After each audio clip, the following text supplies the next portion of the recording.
Hello everyone, welcome to creative family. और आज है इस चैनल पर पहला वीडियो। आशा करता हूँ आपको ये वीडियो समझ में आएगा, आप समझ सकते हैं। आज का जो टॉपिक होने वाला है वो है क्लास टेंथ फिजिक्स में बताने वाला हूँ। आज कुछ बेसिक कॉन्सेप्ट है जिसका पहला चैप्टर का नाम है प्रकाश का परावर्तन। आज मैं इसके बारे में बात करूंगा। आज कुछ बेसिक नॉलेज आपको इसके बारे में दूंगा। तो क्लास टेंथ वाले सभी बच्चे रेडी हो जाएं, सभी दोस्त मेरे सारे तैयार हो जाए, रेडी हो जाए कि आप इस चीज को अच्छे से समझ सकते हैं, क्योंकि ये बेसिक चीज है। बेसिक से समझेंगे तो आप आगे जाकर के और अच्छे से चैप्टर को समझ सकते हैं, और एज वेल एज सब चैप्टर से जुड़ा हुआ रहता है। तो किसी भी चैप्टर का हम लोग को पहले बेस समझना है। इस चैनल के माध्यम से मैं आपको सारी चीजों की तैयारी करवाऊंगा। क्लास 10 में सारी चीजों की तैयारी करवाऊंगा। बिहार बोर्ड वालों के लिए, सीबीएसई वालों के लिए साइंस और मैथ्स में प्रेफर करूंगा, और साथ साथ प्लस 2 के लिए मैं मैथ्स और फिजिक्स लेकर के कोशिश करूंगा लाने की। अगर मैं ला सकता हूं तो करवा सकता हूं, ठीक है। समय मिलेगा तो बिल्कुल करवाऊंगा। फिलहाल आइए वीडियो ज्यादा लंबा ना करते हुए हम लोग सीधे आज की वीडियो की तरफ बढ़ते हैं। तो आज हम लोग देखने वाले हैं प्रकाश का परावर्तन। प्रकाश वह कारक है जिसकी सहायता से वस्तु को देखते हैं। सबसे सिंपल सी बात करते हैं, जीरो से। तो प्रकाश की वजह से ही किसी वस्तु को देख पाते हैं, है ना। जिस वस्तु से प्रकाश निकलता है उसे प्रकाश स्रोत कहते हैं। जहां से प्रकाश हमारा निकल सकता है, जैसे सूर्य से रोशनी निकलती है, सूर्य हमारा प्रकाश स्रोत हो गया। मरकरी प्रकाश स्रोत हो गया, क्योंकि यहाँ से प्रकाश निकलती है, लाइट निकलती है। प्रकाश स्रोत दो टाइप का होता है, एक होता है प्राकृतिक होता है और मानव निर्मित होता है। प्राकृतिक जो पहले से, जैसे सूर्य पहले से ही नेचर क्रिएट करके दिया हुआ है, जो पहले से क्रिएट है उसको कहते हैं प्राकृतिक। और जो मानव अपनी सुविधा के लिए बनाता है उसे कहते हैं मानव निर्मित, जैसे बल्ब और मोमबत्ती हो गया। प्रकाश के जितने भी स्रोत हैं उनमें अन्य प्रकार की विभिन्न ऊर्जा को प्रकाश में बदला जाता है। जैसे मान लीजिए अगर हम लोग लैंटर्न लेते हैं, तो लैंटर्न हम लोग इसलिए लेते हैं ताकि वो प्रकाश कर सके। तो लैंटर्न के अंदर हम प्रकाश लाने के लिए संचित रासायनिक ऊर्जा का उपयोग करते हैं, और वो ऊर्जा कन्वर्ट हो जाती है हमारे प्रकाश में कन्वर्ट हो जाता है। जैसे मान लीजिए हम मरकरी लेते हैं, तो मरकरी में हम विद्युत ऊर्जा को फीड करते हैं, विद्युत ऊर्जा कनेक्शन लेते हैं इलेक्ट्रिसिटी का। अब जब इलेक्ट्रिक करंट उसके अंदर देते हैं तो हमारा वो प्रकाश करना स्टार्ट करता है। मतलब प्रकाश के जितने भी स्रोत हो जाते हैं वो विभिन्न प्रकार की ऊर्जा में अपने आप को बदलकर विभिन्न ऊर्जा को प्रकाश में बदल ही देता है, और प्रकाश में वो आता है। प्रकाश भी एक प्रकार की ऊर्जा ही है। वस्तुएं दो प्रकार की होती है। देखिए, प्रकाश भी ऊर्जा हो गई, और वस्तु दो प्रकार की है, एक है प्रदीप्त और एक है अप्रदीप्त। प्रदीप्त मतलब होता है कुछ वस्तु ऐसी होती है जो प्रकाश उत्सर्जित करती है, जैसे मरकरी हो गया, बल्ब हो गया, ये सब प्रकाश उत्सर्जित करेगा। अगर मान लीजिए आप अपने घरों में लाइट चाहते हैं तो आप क्या लेके आएंगे? मरकरी लेके आएंगे, मरकरी या बल्ब लगाएंगे, है ना, क्योंकि वो प्रदीप्त वस्तु है। उनकी उन वो यह वस्तुएं प्रकाश उत्सर्जित करती है, प्रकाश उनके पास उत्सर्जित करना होता है। लेकिन अप्रदीप्त वस्तु ऐसी है जो प्रकाश उत्सर्जित नहीं करती है। जैसे मान लीजिए मैं मार्कर की बात करूं, ये हमारे हाथ में मार्कर है, क्या ये मार्कर प्रकाश उत्सर्जित करेगी? नहीं करेगी। तो ये हमारा अप्रदीप्त वस्तु बनकर रेडी हो जाएगा, ये अप्रदीप्त वस्तु है, ठीक है। प्रकाश हमेशा सरल रेखा में चलता प्रतीत होता है, या आप ये कह सकते हैं कि प्रकाश हमेशा सरल रेखा में गमन करती है, सीधी रेखा में गमन करती है, ठीक है। आइए आगे देखने वाले हैं। फिलहाल एकदम बहुत ही छोटा छोटा टॉपिक के बारे में बात कर रहे हैं, सबसे नॉर्मल चीज बात कर रहे हैं आज, कि आपको समझने में प्रॉब्लम ना हो कहीं भी किसी भी चैप्टर में। इसलिए मैं आज सबसे सिंपल सी बात कर रहा हूं कि आपको समझने में कठिनाई का सामना ना करना पड़े। मैं इसकी आगे की वीडियो को जरूर बनाऊंगा। फिलहाल आज आप इसको बढ़िया तरीके से समझिए कि ये नॉर्मल जो आपका बेस है, बेसिक फंडा क्या है, उसको समझने का कोशिश जरूर करिएगा। आइए, सूर्य से आता प्रकाश जब सूक्ष्म कणों पर पड़ता है तो वे उन पर पड़ने वाले प्रकाश की कुछ ऊर्जा को अवशोषित कर चारों ओर विकृत करते हैं। इस प्रक्रिया को प्रकीर्णन कहा जाता है। मतलब सूर्य से जब कोई प्रकाश आता है, सूक्ष्म कण पर पड़ गया, है ना, और पड़ने वाले जो प्रकाश होते हैं वो प्रकाश की कुछ ऊर्जा को अवशोषित कर लेता है, उनको अपने पास रख लेता है, और चारों ओर विकृत कर देते हैं। विकृत करने पर इस प्रक्रिया को कहते हैं कि हमारा प्रकीर्णन हो गया, ठीक है। प्रकीर्णन, इसे कौन सी प्रक्रिया कहते हैं? प्रकीर्णन प्रक्रिया होता है। सूर्य से जब प्रकाश को सूक्ष्म कण पे आया और उन पर पड़ने वाले प्रकाश से कुछ की ऊर्जा को वो अवशोषित कर लिया, और अवशोषित करने के बाद चारों ओर विकृत कर दिया, उसे कहेंगे प्रकीर्णन हो गया। एक सरल रेखा पर चलने वाले प्रकाश को प्रकाश की किरण कहते हैं। अगर सिंपल सी बात करें, जैसे मान लीजिए हमारे पास अगर कोई सोर्स आ गया लाइट का, या लाइट का कोई सोर्स है, और ये सीधी रेखा, सरल रेखा पे गमन कर रही है कोई एक, तो इसको कहते हैं कि रे, हमारा ये किरण है, ठीक है, ये हमारा किरण बन के तैयार हो जाता है। और जब इसी से हमारा, जैसे लेजर लाइट है ना, हमारा लेजर लाइट से एक रे निकलती है, उसे रे कहेंगे नहीं।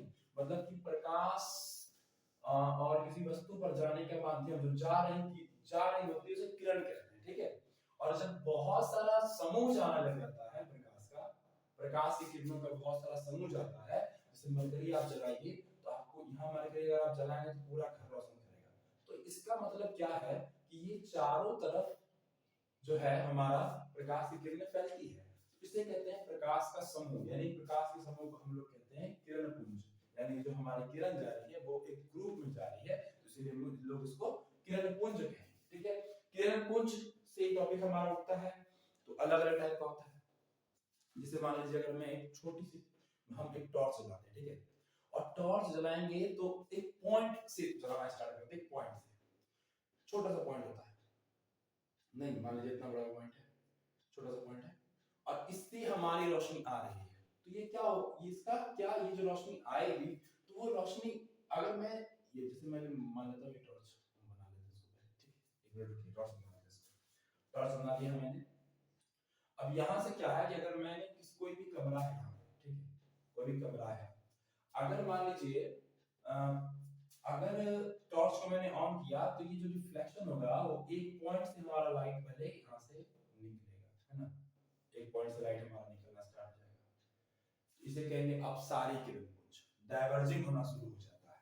इस प्रकार के किरण पुंज में प्रकाश की किरणें एक बिंदु स्रोत से निकलकर फैल जाती है। एक बिंदु स्रोत था, उससे बहुत सारे प्रकाश की किरणें फैलती चल गई, तो इसे कहते हैं अपसारी किरण पुंज, यानी कि डाइवर्जिंग बीम। और एक है समांतर किरण पुंज।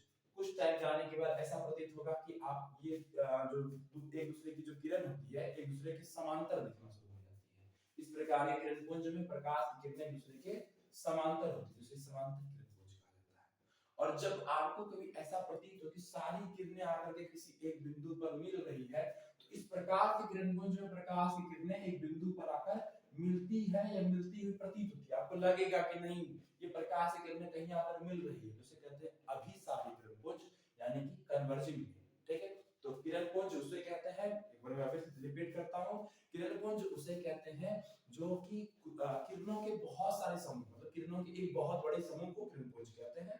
और किरण पुंज तीन टाइप का होता है, अपसारी जिसमें कि एक पॉइंट से किरणें डाइवर्जिंग होना शुरू हो जाता है और किरणें बढ़ती फैलने लग जाती है, और समांतर किरण पुंज में एक दूसरे के समांतर हो जाती है, और अभिसारी किरण पुंज में एक बिंदु पर आकर मिलती है या ऐसा प्रतीत होती है कि वो आकर के मिल रही है। तो ये तीन प्रकार के किरण पुंज के बारे में बताया गया। किरण पुंज बेसिकली तीन प्रकार के होते हैं। ये क्वेश्चन शायद ऑब्जेक्टिव पूछता भी है बिहार बोर्ड वाले को कि बताइए किरण पुंज मुख्यतः कितने प्रकार के होते हैं, तो आप वहां पे डेफिनेटली तीन प्रकार का लेके आ सकते हैं, ऐसा कोई प्रॉब्लम नहीं होने वाला है। अब मैं बात करता हूं कुछ ऐसे पदार्थ होते हैं, देखिए मैंने यहाँ पे आपको प्रदीप्त और अप्रदीप्त वस्तुओं के बारे में बताया। प्रदीप्त वस्तुओं के बारे में आपको बताया, और अप्रदीप्त वस्तु कुछ ऐसी वस्तुएं होती है, देखिए प्रदीप्त वस्तु के पास तो अपनी लाइट होगी, इसके पास मान लीजिए ये प्रकाश उत्सर्जित कर रही है तो ये काम खत्म है। अप्रदीप्त वस्तुओं के अंदर तीन प्रकार की वस्तुएं पाई जाती है, एक है पारदर्शी, एक है पारभासी, एक है अपारदर्शी। अब ये पारदर्शी क्या होता है? पारदर्शी वे होता है जो किसी भी प्रकाश को अपने से होकर जाने दे देता है। वे पदार्थ जिनसे होकर प्रकाश आसानी से पार हो जाता है पारदर्शी पदार्थ कहलाता है। जैसे कांच है, हवा है, पानी है, ये सब में हमारा रोशनी जो होता है, प्रकाश की जो किरणें होती है वो पार हो जाती है, तो इसे कहते हैं पारदर्शी पदार्थ। ठीक है, और पारभासी मतलब वे पदार्थ जो उन पर पड़ने वाले प्रकाश के छोटे से भाग को अपने में से होकर जाने देती है। छोटा सा भाग, पूरी रोशनी को नहीं जाने देगी, लेकिन छोटा वो भाग जाने देगी। जैसे मान लीजिए आप कांच घिसा हुआ रहता है, घिसा हुआ कांच रहता है, उसमें अगर आप जब लाइट दीजिएगा तो कुछ लाइट उस तरफ जाएगी, कुछ लाइट नहीं जाती, इधर रह जाती है। तो कुछ लाइट को पास मिल जाता है, कुछ लाइट को नहीं मिलता है, मतलब कि कुछ छोटा सा भाग लाइट का उधर चल जाएगा। ठीक है, तो वे पदार्थ जो उन पर पड़ने वाले प्रकाश के एक छोटे से भाग को ही अपने में से होकर जाने देते हैं, पारभासी पदार्थ कहलाते हैं। और अपारदर्शी पदार्थ वही हो गया जस्ट इसका उल्टा, पारदर्शी पदार्थ ये सब जाने दे रहा है, और अपारदर्शी पदार्थ क्या करेगा, अपने में से होकर जाने नहीं देता प्रकाश को। ठीक है, उसे कहेंगे अपारदर्शी पदार्थ। जैसे दीवार हो गया, दीवार जो हमारा है, या लकड़ी हो गया, लोहा हो गया, दीवार भी हो सकता है क्योंकि दीवार पे भी तो इस तरफ से रोशनी उस तरफ नहीं जाएगी, लकड़ी में भी इस तरफ से रोशनी उस तरफ नहीं जाएगी, लोहे में भी सेम टू सेम होगा। तो वैसे ही सिंपल सी बात आप समझ सकते हैं कि जिससे रोशनी जा गई, पूरी रोशनी चली गई, चली जाती है, उसे कहेंगे पारदर्शी। थोड़ी बहुत जा रही है क्या कहेंगे पारभासी, और बिल्कुल ही नहीं जा रही है तो अपारदर्शी। तीन प्रकार की यहाँ पर वस्तु यानी पदार्थ के बारे में बात किया गया है। आई होप आपको इसमें कहीं प्रॉब्लम नहीं हुआ होगा, क्योंकि बहुत ही बेसिक कॉन्सेप्ट है ये, क्लास 10 वालों के लिए बहुत ही बेसिक कॉन्सेप्ट है। और हमें लगता है कि ये सारा चीज जो है आपको जीरो लेवल में 6-7 क्लास में ही बता दिया जाता है। तो इस चीज को बढ़िया से एक बार आप देख लेंगे ताकि इस चैप्टर को अच्छे से समझ पाए। ठीक है, आज के लिए मैं इतना ही रखूंगा। बहुत अच्छा आप अपना प्यार बनाए रखें, आपने वीडियो लास्ट तक देखा। और लास्ट वन थिंग्स ये कहना चाहूंगा कि आप हमारे साथ बने रहें। चैनल बिल्कुल नया है, ये पहला वीडियो है और थोड़ा बहुत मैंने आज आपको समझाया थोड़ा बहुत।